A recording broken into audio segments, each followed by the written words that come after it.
Bem, agora a gente vai falar sobre as normas, quer dizer, norma é lei, tem que ser assim sempre, né? Primeira norma, lavar as mãos antes de iniciar o trabalho, após cada manipulação e também ao se preparar para sair do laboratório. Muito cuidado com as mãos durante qualquer manipulação no laboratório. Elas podem conter resíduos de reagentes que causam irritação em partes sensíveis do corpo, como os olhos, a boca e etc. Então, sempre que você manipular um reagente, lave as mãos. Aí você pode dizer, mas não derramou nada, não tem problema. Se você criar o hábito, quando sujar as mãos, você certamente já lavou. Então, isso evita que você afete partes sensíveis do seu corpo, como os olhos, né? A boca. Item 2. Deixar as bancadas, pias, balanças e materiais usados em perfeitas condições de limpeza após o término de cada trabalho. Para a limpeza dos materiais, tais como tubos de ensaio, béqueres, cadinhos, cápsulas, etc., lavar com água e detergente. Então, existe detergente disponível para cada equipe, tem um frasco para cada equipe, vocês podem fazer uso. Vou até fazer um breve parênteses. O detergente para uso de laboratório pode até ser um detergente comum, só que a gente precisa misturar água, a gente precisa diminuir a viscosidade, senão, dependendo do material, é difícil a remoção do detergente. Numa pipeta, por exemplo, se eu lavar uma pipeta com detergente muito viscoso, como é que eu vou remover daqui? Resíduos de detergente podem contaminar a minha análise. Então, eu preciso diminuir a viscosidade colocando água mesmo, para que ele não fique muito grudado na parede interna do material. Então, eu lavo com água e detergente, enxago 3 vezes com água corrente, né, água da torneira, e mais 3 vezes com água destilada. Então, nesses recipientes brancos que estão sobre a bancada, sobre o castelo, né, da bancada, que são essas prateleiras, ali é para armazenar água destilada, e a gente coloca essa água destilada para uso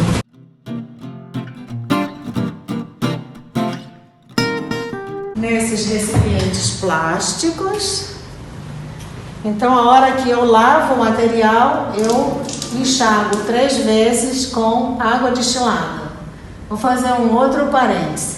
O enxágue será mais eficiente se eu aumento o número de enxágue e não se eu aumento a quantidade de água. Ou eu quero dizer o seguinte: enxaguar 3 vezes com pequenas porções de água destilada é mais eficiente que enxaguar uma vez só com muita água destilada. Então, a gente, em geral, enxágua de 3 a 4 vezes com água destilada. 3. É proibido sentar no chão ou nas bancadas. Lógico, né? Tanto o chão como as bancadas podem conter reagentes, ácidos, coisas desse tipo. Não foi feito para sentar. Então, a gente evita, tá? Se precisar de um banco, a gente pode até pegar um banco, caso o aluno necessite, ou está com o pé doendo, enfim. Mas, em geral, o trabalho no laboratório trabalha-se de pé mesmo. É mais ou menos como a cozinha da casa da gente, né? Ninguém faz comida sentada de frente para o fogão. 4. Utilizar a capela sempre que for trabalhar uma reação que libere vapores ou gases tóxicos, irritantes ou com cheiro desagradável. Então, a capela é aquele compartimento que está lá no fundo,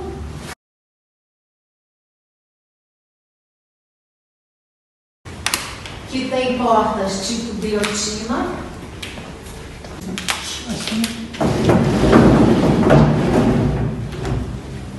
Tá? Então, a gente abaixa a porta até uma altura que nos permita manipular, mas que o nosso rosto sai do contato com o material que a gente está usando aqui dentro da capela. Além do mais, tem um exaustor lá no topo que a gente aciona aqui ao lado e vai sempre puxar. Então, sempre que eu estiver trabalhando um material muito volátil, ou com cheiro desagradável, ou que tem risco de alguma explosão, ou que reaja violentamente, eu sempre vou utilizar a capela. Item 5, norma número 5. Improvisação é o primeiro passo para um acidente. Usar sempre o material adequado. Então, a gente deve evitar ao máximo improvisar, porque sempre que a gente improvisar, o risco de não dar certo é grande. Então, a gente sempre evita. Item 6. Não trabalhar com material imperfeito, principalmente vidros que tenham arestas cortantes. Todo material quebrado deverá ser descartado em local próprio. Aqui no laboratório, lá no final, ao lado da capela, tem um recipiente para descarte de vidraria quebrada. Então, a vidraria quebrou, a gente descarta lá e descarta com cuidado. Quer dizer, a gente não pode destampar, soltar o material do alto, porque lá dentro tem outros vidros quebrados que podem levantar algum caco que se projete sobre a gente. Então, a gente procura aproximar a mão o mais que pode, coloque lá e tampa, e assim a gente descarta essa vidraria. Item 7. Adicionar sempre ácidos à água e nunca água a ácidos. Olha, para quem nunca estudou química, nunca entrou num laboratório assim, parece que é a mesma coisa, mas não é. Então eu gosto de traçar um paralelo, que é para ver se a gente não esquece. Então, por exemplo, vamos imaginar que o ácido, sabe aquele tacho lá de fritar pastel na feira? Bem quente, com óleo bem quente? Então, o nosso ácido está fazendo a vez daquele tacho com óleo. E água é água. Então, imagine só. Se eu tiver aquele tacho de óleo fervendo e deixar cair gotas de água, vai acontecer um estrago, né? Vai espirrar para tudo quanto é lado. Agora, vê o inverso. Eu tenho um recipiente com água e deixo cair algumas gotas de óleo fervendo. O estrago é igual? Não. Então, é uma coisa semelhante. Alguns ácidos concentrados, quando a gente vai fazer a diluição deles, eles desprendem uma quantidade muito grande de calor.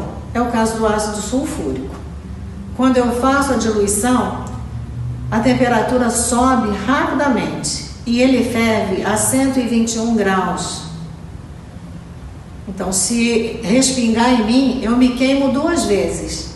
Eu me queimo pelo calor e me queimo também porque o ácido sulfúrico, ele é um agente desidratante. A hora que ele cai na minha pele, ele sai a caça de moléculas de água. Então, para evitar acidentes desse jeito, então o que é que eu faço? Lembra da banca do pastel lá. Imagine que o ácido é o tacho cheio de óleo fervendo que eles usam para fritar o pastel. E água é água. Então, eu posso jogar o ácido sobre a água, lentamente e com agitação. Mas eu não posso jogar a água sobre o ácido, devido aos riscos. E isso é para a gente não esquecer nunca, porque acidentes com ácido sulfúrico são terríveis, deixam muitas sequelas. 8. Não retornar os reagentes aos frascos de origem, mesmo que não tenham sido usados. Coloque os sólidos em recipientes especial para refugos químicos. Os líquidos serão descartados de acordo com a sua natureza em recipientes apropriados. Então, os nossos descartes sempre serão assim. Os descartes líquidos sempre vão ficar lá na capela. E aí a gente separa em solventes orgânicos, clorados, solventes orgânicos não clorados. Esses solventes orgânicos não clorados a gente recupera, destila, recupera e usa na limpeza. É o caso do álcool, é o caso da acetona, é o caso do éter, tudo eu posso misturar. No caso dos solventes clorados, eu não posso aquecer, tá? Eu tenho que fazer uma destruição química neles, porque se eu aquecer, eu posso formar uma substância que é cancerígena. Então eu evito esse tipo de procedimento. No caso de ácidos e bases, a gente descarta na própria bancada. Como? Eu deixo um recipiente ao lado, todo o ácido que eu utilizei, eu transfiro para esse recipiente, toda a base também. No final da aula, a gente verifica o pH. Se tiver neutro, já pode ir para o ralo, porque todo o ácido com a base já reagiu, já formou sal e água. Se não tiver neutro, eu tenho que então neutralizar. Se tiver ácido, eu jogo uma base. Se tiver básico, eu jogo um ácido. E só depois da neutralização é que eu descarto. Os resíduos sólidos normalmente ficarão aqui na bancada, recipientes identificadas, para que a gente coloque no final da aula, tá? Que daí a gente vai dar o destino final para esse descarte. Parte dele vai ser enviado para a Petrobras e eles fazem esse descarte a partir de um incinerador, coisa desse tipo. Item 9. Lubrificar os tubos de vidro, como termômetros e outros, antes de inseri-los numa rolha. Proteger as mãos com luvas apropriadas ou enrolar a peça de vidro em um pano grosso para essa operação. A luva apropriada para isso seria uma luva de amianto. A gente não tem e também não pede para os alunos comprarem, porque a utilização é muito pouca. Como a gente pede um pano grosso, é um saco, né? Então a gente pede para que vocês, quando forem inserir uma peça de vidro numa rolha, deixa eu ver se eu acho uma aqui. Então, para inserir esse termômetro nessa rolha, eu molho a peça, lubrifico também o orifício da rolha, protejo as mãos com um pano.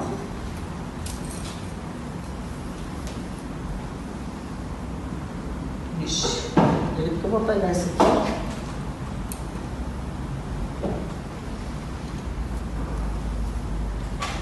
E vou girando até a altura que eu preciso. Se por acaso essa peça de vidro, né, o termômetro quebrar, não vai direto na minha pele, porque antes tem esse pano aqui que está me protegendo.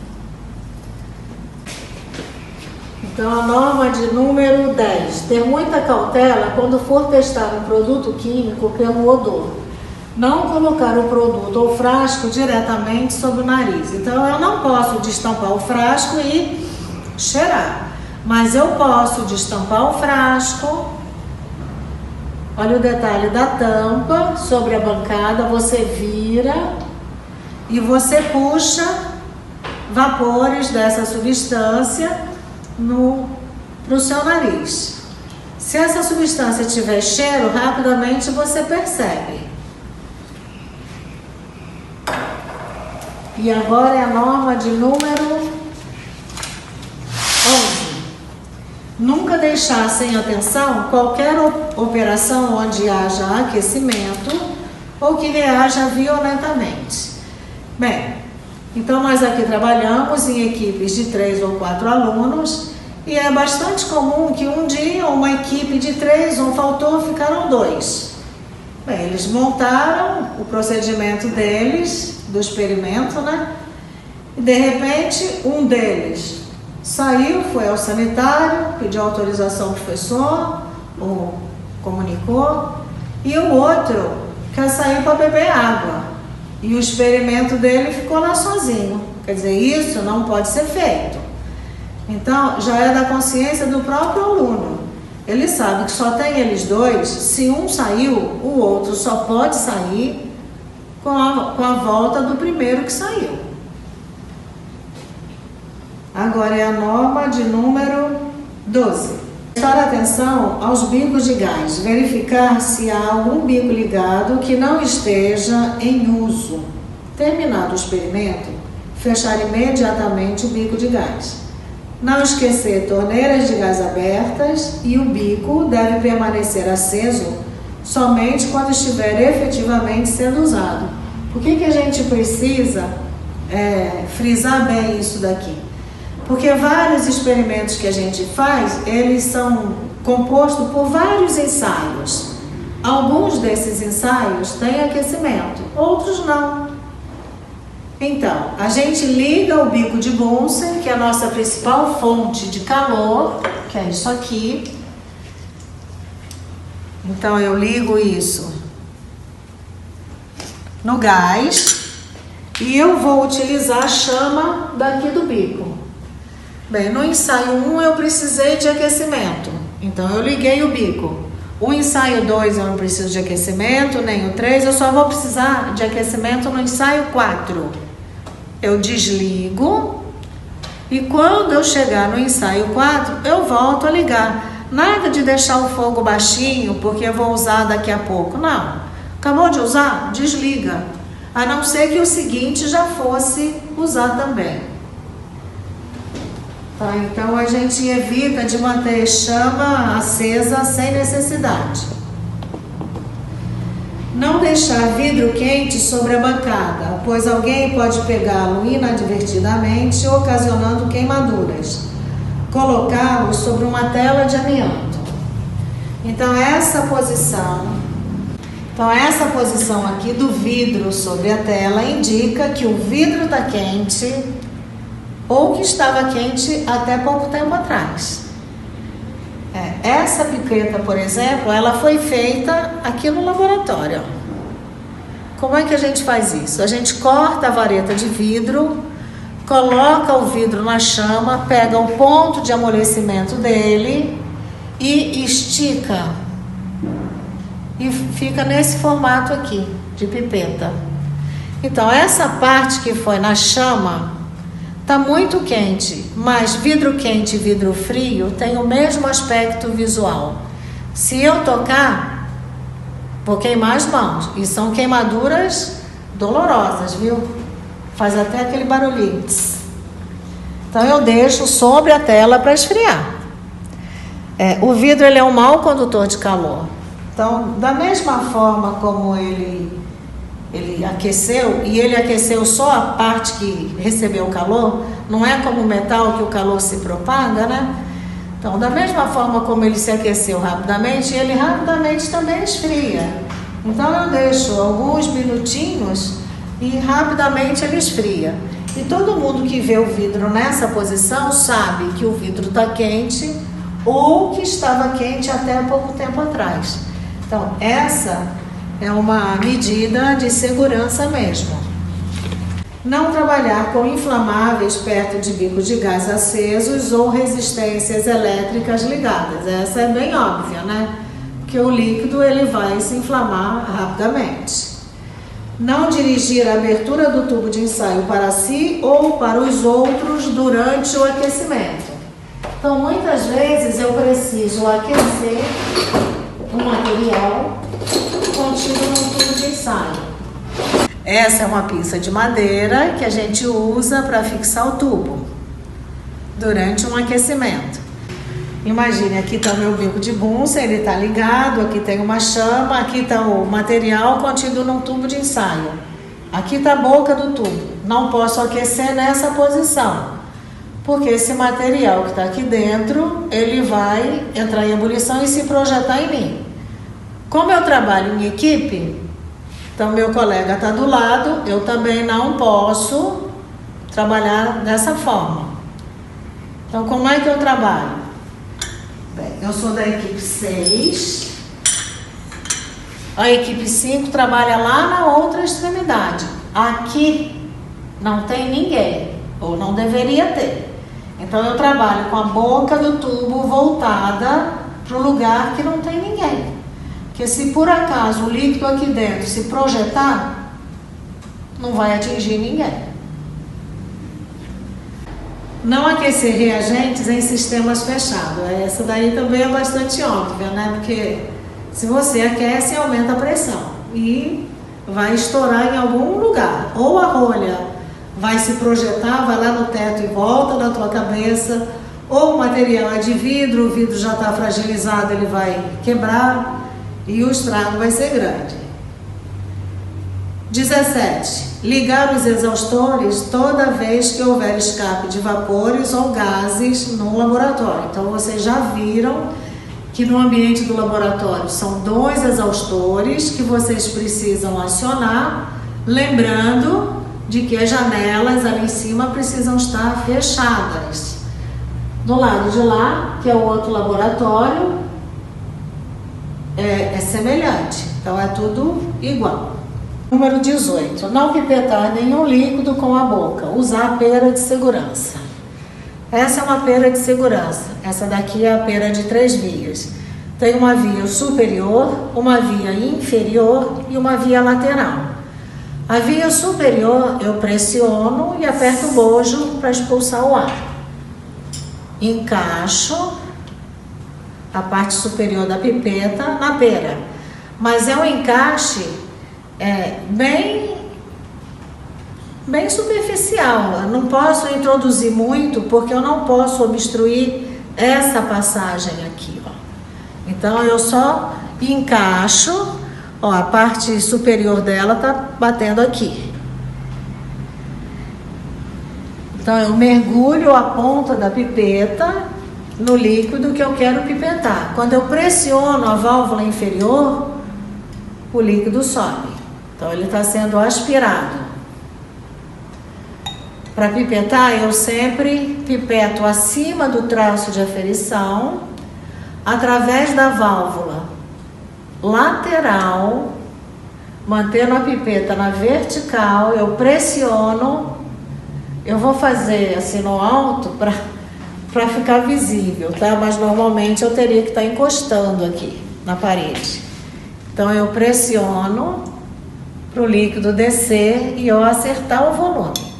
E aí eu transfiro esse volume para o recipiente que eu preciso.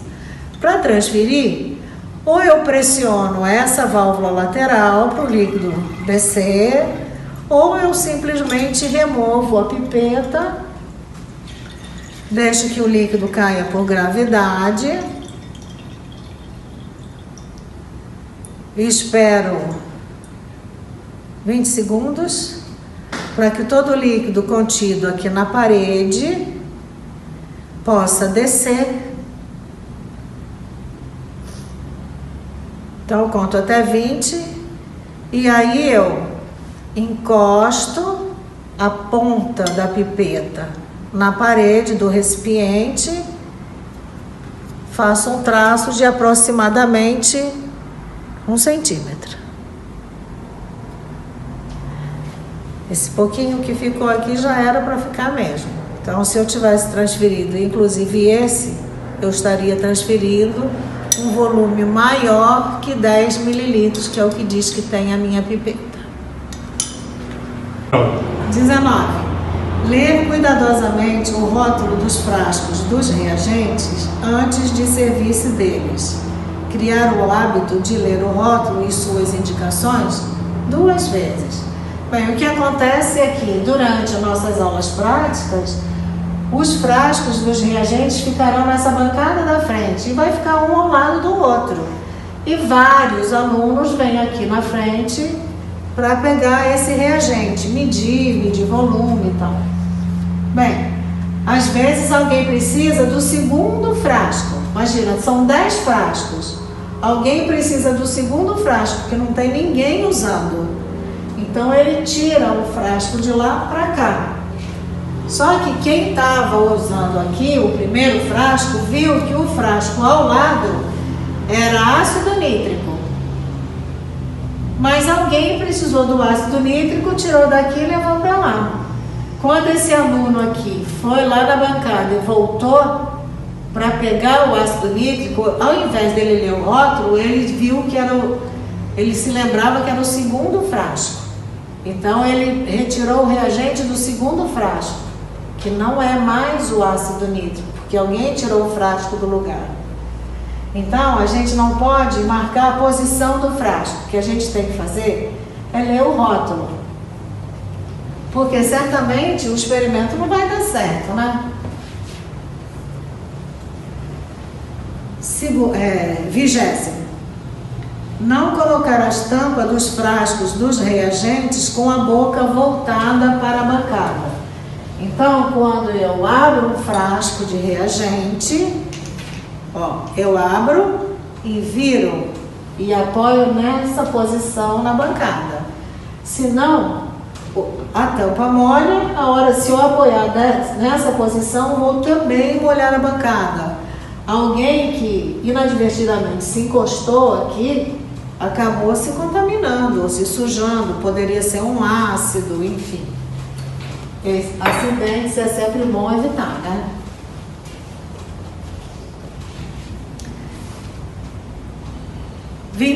Ler atenciosamente o procedimento do experimento, procurando entender o que será feito. Isso evitará os riscos. Bem, todos os procedimentos práticos, o professor vai introduzir a prática, vai explicar, vai perguntar se alguém tem dúvidas. Além disso, vocês vão fazer uma leitura de todo o procedimento. Então, caso tenha alguma dúvida, pergunte ao seu professor. Não fique lendo sem atenção. Você está lendo uma linha, pula outra, continua lendo, pulando uma linha. Isso vai atrapalhar tudo. Então, evite. Norma 22. Não levar à boca qualquer reagente químico, mesmo que inofensivo. A gente precisa se lembrar que isso daqui é um laboratório, não é a cozinha da casa da gente. Então alguém viu lá, cloreto de sódio. Eu não sei muito bem por que é que alguns alunos acham que ele tem o direito ou que ele pode experimentar. E às vezes ele ainda faz um comentário, ele diz assim, deixa eu ver se isso aqui é salgado igual o sal da minha casa. Pode acreditar que é. Só que na sua casa, você usa o sal com uma colher, que fica lá na gaveta dos talheres, né? Então aqui a gente retira com espátula. A mesma espátula que está manipulando o sal, manipulou também o sal de arsênio. Será que lavaram corretamente, como deveria ser lavado? Ou será que não? Então, por menos inofensivo que seja a substância, você nunca coloca nada na boca, nada do laboratório para colocar na boca. Tem lá sacarose. Sacarose é o açúcar que você consome lá na sua casa. Pode acreditar que ele é doce, mas aqui você não vai experimentar. 23. Manter sempre limpo o local de trabalho, evitando obstáculos inúteis que possam dificultar as análises. Então, vocês terão uma apostila. Existe uma apostila disponível no laboratório. Essa apostila deve estar sobre a bancada. A montagem que vocês fizeram, a caixinha de materiais de vocês, com bucha, fósforo, alguns materiais que a gente pede para que vocês adquiram, tesoura, fita crepe ou fita adesiva transparente. Mas essa caixinha nunca fica sobre a bancada, porque acaba estorvando um pouco. A gente precisa desimpedir o local de trabalho. Procure deixar sobre a prateleira. Além disso, tem um caderninho de laboratório, que é individual. Às vezes fica um monte de caderno espalhado. Não precisa. Deixe sempre na prateleira. A hora de escrever, então você coloque para a parte de baixo, coloque na bancada. Terminou de escrever? Volte para a prateleira. Se o líquido contido num frasco inflamar-se acidentalmente, cobrir a boca do frasco com vidro de relógio ou tela de amianto para evitar a entrada de ar. Bem, então eu tenho um recipiente aqui, tem um líquido inflamável. De repente pegou fogo. Se pegar fogo, não adianta sair correndo, nem chamar a mamãe. Coloque um vidro de relógio ou uma tela de amianto. Se você tira o oxigênio do contato com esse material, o fogo se apaga rapidamente. A última, comunicar ao seu professor ou responsável pelo laboratório qualquer ocorrência anormal durante o transcorrer da aula, tais como acidentes pessoais, quebra de material, derramamento ou perda de reagentes, indisposição física, vazamento e outros. Então, imagine só, você veio à aula, não queria perder a aula, mas está sentindo muita dor de cabeça. Certamente o laboratório não é o melhor lugar para você estar.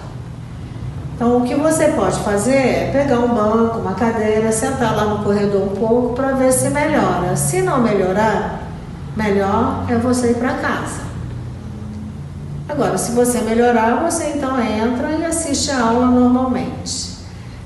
Qualquer acidente, eu sei que eu não posso usar vidro com arestas cortantes, mas de repente eu não percebi, usei e me cortei. Precisa comunicar, tá? Qualquer anormalidade no laboratório precisa ser comunicada. Derramou uma grande quantidade de reagente na bancada, precisa comunicar. A gente precisa ver como é que a gente limpa. Para tudo não é só simplesmente jogar água. Tem coisas que antes de jogar água você precisa neutralizar. E é isso. Então essas são as normas de segurança. Vocês já receberam o material, leiam o texto recebido e depois a gente pode discutir qualquer dúvida, podemos sanar durante a aula.